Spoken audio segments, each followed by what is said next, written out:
My name is Dillon Kouf, and I'm one of the co-owners here at the Double K Ranch, meat shop and deli up in Missoula. My dad started the operation in 1985, and it was basically a goal for him because his family had a ranch in California when he was a kid, and he went and spent all his summers there. He learned to drive a truck, he learned to ride horses, he learned about animal well-being and care, and the biggest thing that he learned was that meat doesn't just come from a grocery store. It does come from a ranch, it comes from a meat shop, it comes from a family. So when his family lost that ranch when he was a kid, or I think 16 years old, he kind of vowed that if he could ever make it work, he'd love to buy a ranch to show his family what that was like. And so luckily he was fortunate enough to be able to do that in the 80s and came up here to Montana and looked for some land that he could have a ranch on. And just started there buying land, piecing it together, and then started raising cows shortly after that.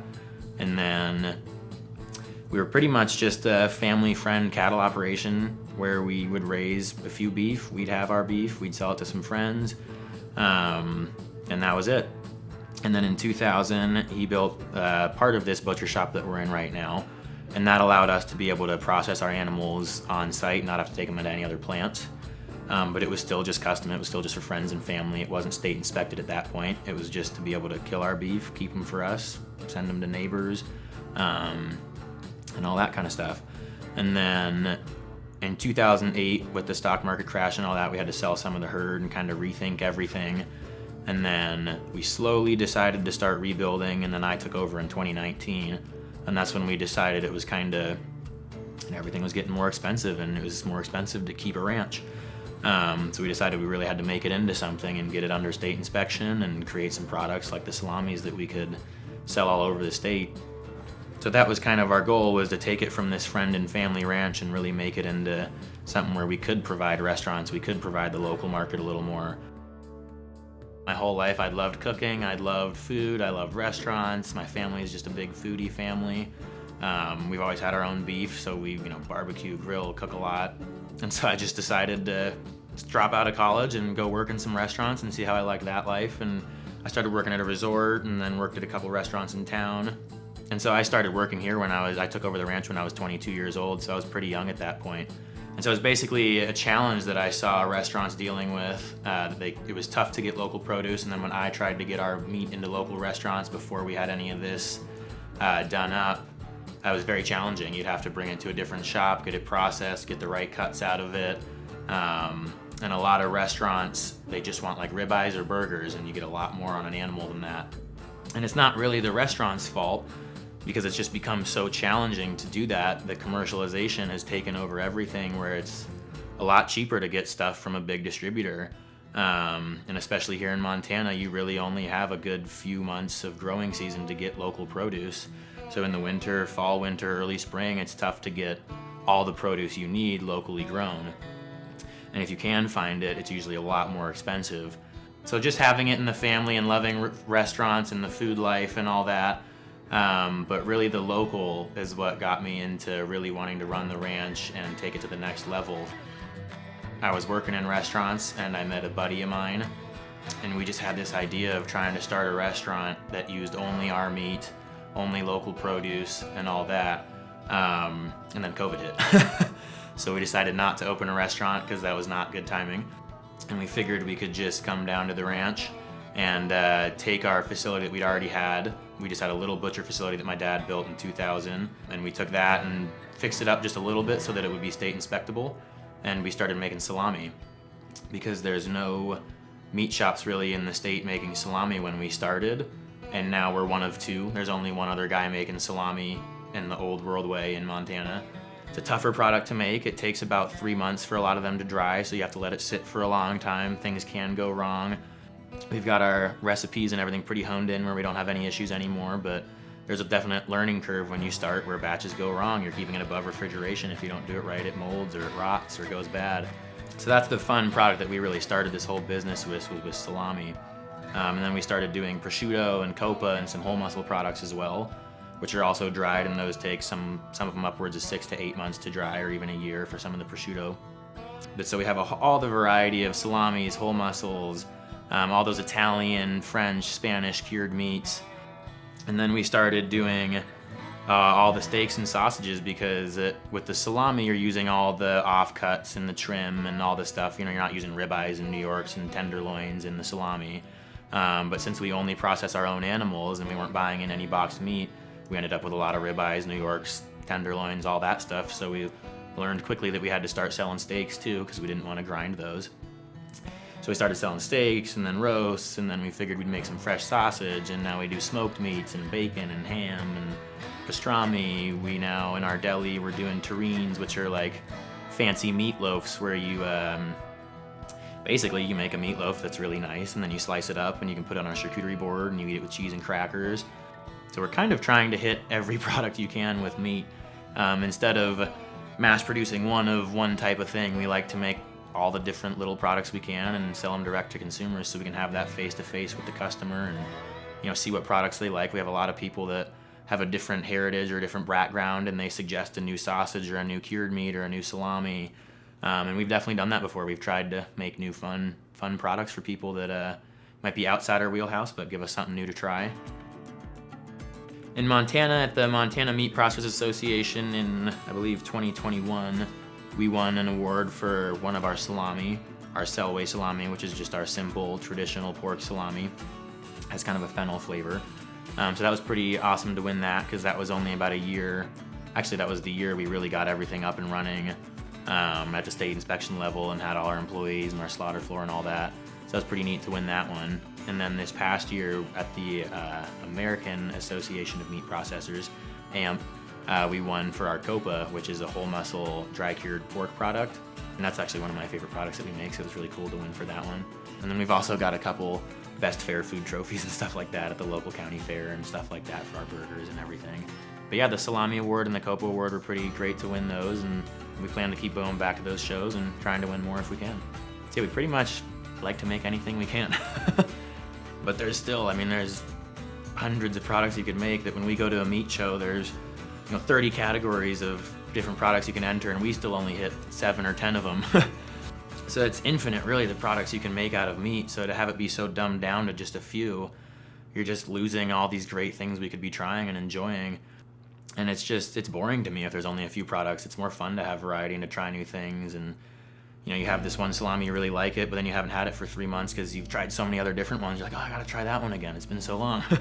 So it's just more unique. It's more fun. It's also more fun for our employees too, because they don't have to sit around and just do the same thing every day. They get to mix it up, try new batches.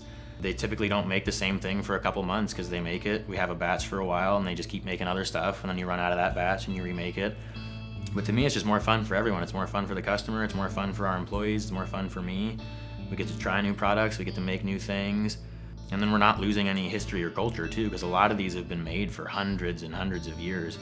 And to lose that is kind of a shame. So we want to keep all that going, because a lot of it is very technical. It's very advanced. It's stuff that the fact that they were even making it a few hundred years ago is pretty cool to me, because today we have a lot of technology that they did not have back then. And so just to keep the heritage alive is also a big part of it too. I'm sure you can raise just as good a beef in other states, but we just love the beef here. It's good beef, and it's tough to keep it local because there's no big processors in the state. There's a lot of small processors, but you can only keep up with so much. So yeah, a ton of the meat has to get shipped out, go to feedlots in other states, and then go to other big processors in yet another state, and then sometimes coming back here to be sold in a grocery store, but it's gone to Nebraska and then Colorado, and then comes back here without being able to just stay in Montana. And that's kind of our goal, is to keep the beef in Montana and not have to ship our beef anywhere else. They just get to stay on the ranch. And so that's kind of a problem that you see really all over the country. There's 4 big meat shops that produce 85% of the meat for the whole nation, and then there's thousands of little guys keeping up that little other 15%. And to try and change that is our goal, and to get the little guys back in the game and just keep meat local. That's kind of where we're at with Montana beef, is we just want to keep our beef here. We don't want to send it anywhere else, and we want to not have to ship the beef while they're alive. So that's kind of our whole goal with having our own processing facility, is they're raised on the ranch and they never have to leave the ranch. They don't have to get on a semi truck and get sent to a big processor or feedlot or anything like that. They just get to live their whole life here, and that's it. I'd say the number one secret is just stick with quality. Don't change the quantity. A lot of people have a quality product and then try to mass produce it and make as much as they physically can, and that's where you then start to lose quality and you go to the quantity game. And that's just not our goal. We have a finite amount of land, so we can only raise a certain amount of animals on it, so that we kind of have a peak at how much we can reach, and just focusing on the quality always, as opposed to ever putting quantity over it, and just making sure that our product consistently stays as best as we can make it, and just really not giving in to when people say, oh, we could, do this and it would make it cheaper and more efficient, and then it, it might change the flavor a little bit, but we just decide to not do that, and we always want to keep it the way it is, and if it's a little bit harder, so be it. But I think that's where really people can get lost, is trying to mass produce something. You lose that quality.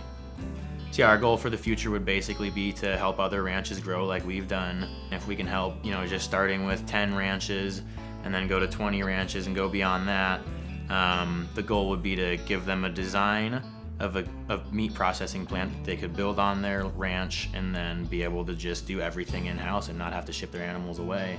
But it just starts one at a time, really. If we can just help one ranch and then the next and the next and the next, and just keep ranches from having to sell, because that's what happens a lot, is when the person who owns it, the older person that dies or just retires or gets too old, and then it gets to pass down.